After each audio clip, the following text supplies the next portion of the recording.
ഓം ശ്രീകൃഷ്ണാർപ്പണമസ്തു. എല്ലാവർക്കും നമസ്കാരം. ആപേക്ഷിക സിദ്ധാന്തം ലോ ഓഫ് റിലേറ്റിവിറ്റി രൂപീകരിച്ച ഭൗതിക ശാസ്ത്രജ്ഞൻ ആൽബർട്ട് ഐൻസ്റ്റീൻ 1879 ജർമ്മനിയിലാണ് അദ്ദേഹം ജനിച്ചത്. E=mc² എന്ന ഫോർമുല ആണ് ക്വാണ്ടം സിദ്ധാന്തത്തിന് തന്നെ അടിസ്ഥാനമായിട്ടുള്ളത്. പിതാവിന്റെ പേര് ഹെർമൻ എന്നായിരുന്നു, മാതാവിന്റെ പേര് പൗളിനുമായിരുന്നു.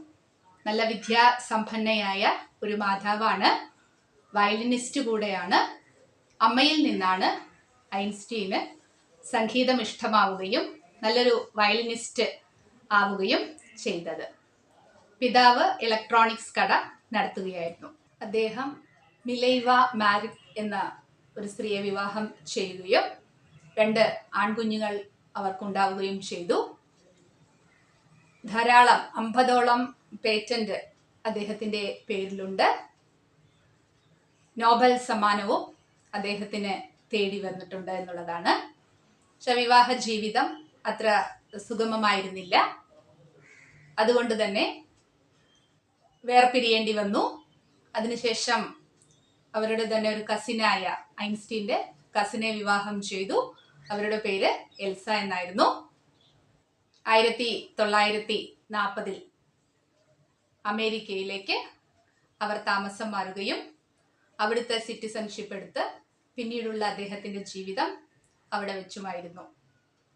അദ്ദേഹത്തിന് ജനിച്ച 2ാമത്തെ കുഞ്ഞ് എഡ്വേർഡ് എന്നായിരുന്നു ആ കുഞ്ഞിന്റെ പേര്. ഒരു 20 വയസ്സാവുമ്പോൾ തന്നെ ഒരു ചെറിയ രോഗം ആദ്യം പിടിപെട്ടു. അത് സങ്കീർണമായ ഒരു രോഗമായി മാറുകയായിരുന്നു. ഞരമ്പ് സംബന്ധമായിട്ടുള്ള ഒരു രോഗമായതുകൊണ്ട് തന്നെ സ്കിറ്റ്സോഫോർണിയ എന്നാണ് ആ രോഗത്തിന്റെ പേര്. അത് വളരെ റെയറായിട്ട് വരുന്നൊരു രോഗമാണ്. ആ രോഗത്തിന്റെ പിടിയിൽ തന്നെ അമ്മ മരിക്കുമ്പോൾ 1948 മിലൈവ മരണപ്പെട്ടു. അതുവരെ ആ കുട്ടിയുടെ സംരക്ഷണം ആ അമ്മയുടെ കയ്യിൽ തന്നെ ആയിരുന്നു. വളരെ ദുരിതപൂർണമായ ഒരു ജീവിതമായിരുന്നു അതിനുശേഷം. കാരണം മാനസിക ആശുപത്രികളിലും മറ്റുമായിരുന്നു. 55 വയസ്സ് വരെ ജീവിച്ച് 1965 എഡ്വേർഡ് മരണപ്പെട്ടത്. 1955 ആൽബർട്ട് ഐൻസ്റ്റീന്റെ മരണം. നാം ഇനി ജ്യോതിഷത്തിലേക്ക് കടക്കുകയാണ്. ബുധകർമ്മയിലൂടെയാണ് നമ്മുടെ സഞ്ചാരം. ഏതെല്ലാം നക്ഷത്രങ്ങളാണ്? ഉത്രം, രോഹിണി, പൂരാടം. ഏതെല്ലാം രാശികളിലാണ് എന്ന് ഓർക്കുന്നുണ്ടാവും അല്ലേ? രോഹിണി ഇടവം രാശിയിലാണ്, 4 പാദങ്ങളും.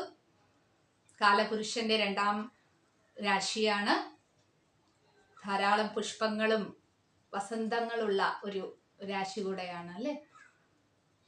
കന്നി രാശിയിലാണ് ഉത്രത്തിന്റെ 2, 3, 4 പാദങ്ങൾ. ആദ്യ പാദം മാത്രമാണ് ചിങ്ങരാശിയിലുള്ളത്. കാലപുരുഷന്റെ 6ാം രാശിയാണിത്. പൂരാടം 4 പാദങ്ങളും ധനുരാശിയിലാണ് ഉള്ളത്. അപ്പൊ അതിൻ്റെതായിട്ടുള്ള സ്വഭാവ സവിശേഷതകൾ, ആ രാശിയുടെ സ്വഭാവ സവിശേഷതകൾ തീർച്ചയായും ഈ നക്ഷത്രക്കാർക്ക് ഉണ്ടാവുമെന്നുള്ളതാണ്. എങ്ങനെയാണ് ഒരാൾക്ക് ബുധകർമ്മ ഉണ്ടാവുന്നത്? പൂർവജന്മത്തിൽ നിന്നാവാം, പരമ്പരയിൽ നിന്നും ആവാം. അപ്പൊ എങ്ങനെയാണത് ഒരു വ്യക്തിക്ക് ഉണ്ടാവുന്നത്?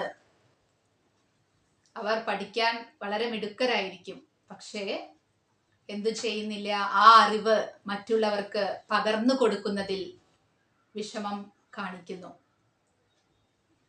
അങ്ങനെ വരുമ്പോൾ ആ ഷെയർ ചെയ്യുന്നില്ല എന്നുള്ള ഒരു ആറ്റിറ്റ്യൂഡ് വരുമ്പോൾ അവർക്ക് ബുധകർമ്മ ഉണ്ടാവുമെന്നുള്ളതാണ്.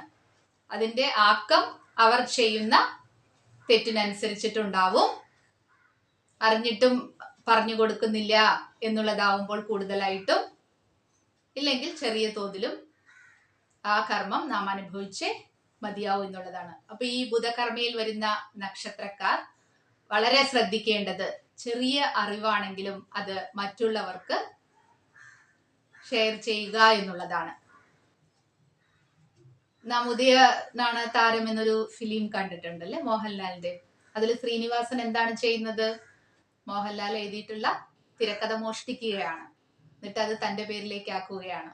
അപ്പൊ എന്താണ് ആ സിനിമയിൽ ലാസ്റ്റ് സംഭവിക്കുന്നതും? ശ്രീനിവാസന്റെ എല്ലാ ഐശ്വര്യങ്ങളും തകർന്നടിഞ്ഞ് ഒന്നുമില്ലാത്ത അവസ്ഥയിലാവുകയാണ്. അതേസമയം മോഹൻലാലോ, കാരണം കഴിവുള്ളവർക്ക് എപ്പോഴും വിജയം ഉറപ്പാണ്, വേറൊരു തിരക്കഥ ഉണ്ടാക്കി വിജയത്തിലേക്ക് എത്തുകയും ചെയ്യുന്നു. ഇതുപോലെയാണ് നാം ഓരോരുത്തരുടെയും ജീവിതം. ഇപ്പൊ പ്രത്യേകിച്ച് അറിവിന്റെ കാര്യത്തിൽ നാം അത് കൊടുക്കുകയേ ഇതിനുള്ള ഒരു പരിഹാരമായിട്ട് പറയാനുള്ളൂ എന്നുള്ളതാണ്. കൊടുക്കുന്തോറും വർദ്ധിക്കുന്നത് അറിവ് മാത്രമാണ്. കുഞ്ഞുണ്ണി മാഷ്ടെ ഒരു വാചകം ഓർക്കുകയാണ്: വായിക്കും തോറും വളരുന്നു, വായിക്കാത്തവൻ വളയുന്നു എന്നുള്ളത്. കൂടുതൽ വിശദാംശങ്ങളിലേക്ക് നമുക്ക് അടുത്ത വീഡിയോയിൽ കാണാം. നന്ദി, നമസ്കാരം.